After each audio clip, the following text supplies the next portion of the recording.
Today, we're gonna spill the beans on Marilyn Monroe's family and their crazy stories. We're talking madness, syphilis, and people taking their own lives. You gotta know the kind of hell Marilyn went through to hit it big. In the small town of Hawthorne, there's this spine-chilling episode in Marilyn Monroe's life story, and you can read all about it in J. Randy Taraborelli's autobiography, The Secret Life of Marilyn Monroe. Now, right at the heart of these shocking events was Della Monroe, the grandma of the future Hollywood legend. Life was teetering on the edge for Marilyn Monroe. Back when she was just a baby, was known as Norma Jean. You won't believe it, but Della actually tried to do away with her own tiny granddaughter. Just a bit before that, Gladys, Marilyn's mom, decided to send the baby to the Belinder foster family. But Della, she wasn't about to let that happen without a fight.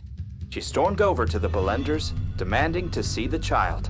Mrs. Bolender let her peek at little Norma Jean for a few minutes, then went to fetch some water. But when she came back, she walked right into a nightmare. Della Monroe had a pillow pressed over the baby's face. The kid was wriggling and screaming, trying to escape from beneath Della's furious grip. The Bolenders rushed in, yanked the crazed old lady off, and saved the baby. Cops showed up and found a horrifying scene. Della Monroe, totally out of her mind, muttering gibberish, trapped in her own personal hell. She was taken to the hospital a few days later, where nightmares and visions kept tearing at her sanity. It all came to an end on August 23, 1927, when Della Monroe left this world. From the pages of Marilyn Monroe's own memoirs. In our family, madness is said to be hereditary. In infancy, my grandmother almost smothered me with a pillow, and it was a miracle that I was saved. But let me tell ya, Della Monroe wasn't the only one in a world of shocking events. At the start of the 20th century, her husband, Otis Monroe, got himself caught in a real-life nightmare.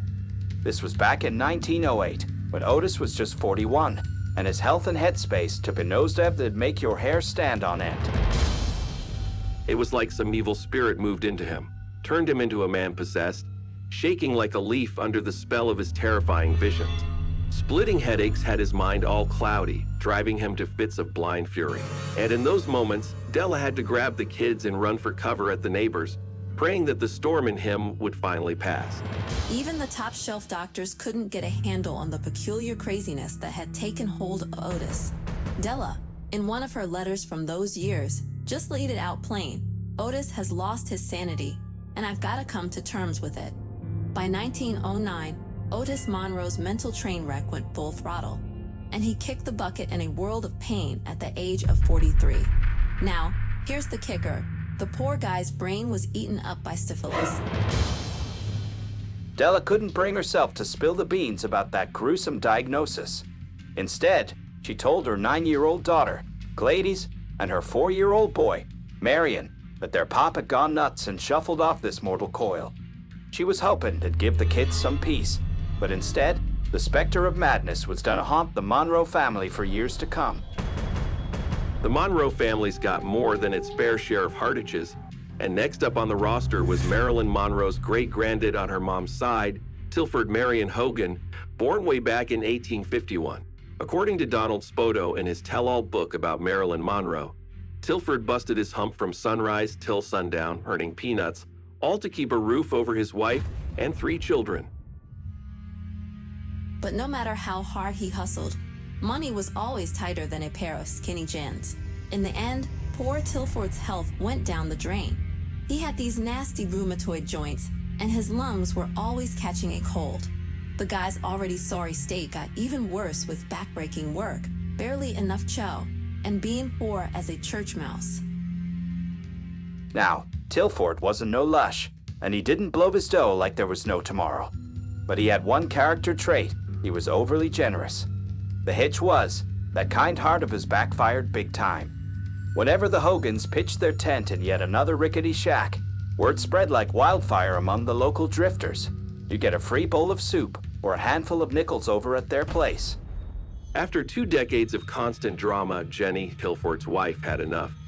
She pulled the plug and hightailed it back to her own folks, kids in tow. When Tilford was 77, he decided to try his luck with another marriage, But 5 years later, in 1933, as his farm sank like a lead balloon and his health tanked, he chose to bear the weight of the world alone, ending his own life by hanging.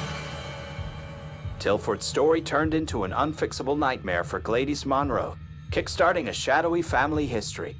Gladys, who's Marilyn Monroe's mom, wasn't exactly handed a winning hand in the mental health department herself. Right from the get-go of motherhood, she was wrestling with it, always juggling to take care of little Marilyn. She'd often shuffle her off to foster homes, bringing her back only on weekends. But then came that one catastrophic day. In the thick of her own emotional storm, Gladys made a big blunder. Lost in her struggles, she decided to give her kid a bath. Trouble was, she didn't realize the water was scorching hot, and she nearly dumped her daughter. That's when her fragile sanity took a nosedive right into a full-blown hysteria, landing her in a mental hospital. From Marilyn Monroe's memoirs. Mother nearly plunged me into a tub of boiling water, apparently intending to bathe me without realizing she forgot to add cold water. I screamed so loudly, it startled the neighbors, and the stress overwhelmed my mother, causing her to start screaming too. They locked me in a distant room, hoping to shield me from witnessing the madness, but it was impossible not to hear the insane cries and wild laughter. The memory remains vivid. I called for help, and they took my mother to the hospital. I understand logically that she nearly boiled me alive, and my plea for help saved my health if not my life, but I can't shake the guilt in my heart. Because of me, they sent my mother to the psychiatric ward. So after a bit in the loony bin, Gladys came back home. But when word got around about Tilford Hogan taking his own life, it was like all hell broke loose inside her. She was back on that roller coaster of madness and never-ending hysteria. No one and nothing could calm her tortured soul. And right there in front of her crying daughter, they hauled her back to the Newth House. Sad to say, Gladys never made it out of that place. She's forever stamped as a tragic character in a family story drenched in unexplainable suffering. Those grim events would cast a long, dark shadow over Marilyn Monroe for years to come. Despite all the tough and rough years in her early life, Marilyn never lost hope in a brighter future and managed to climb her way to the top, proving that determination, the hunger for a loftier goal, they do pay off.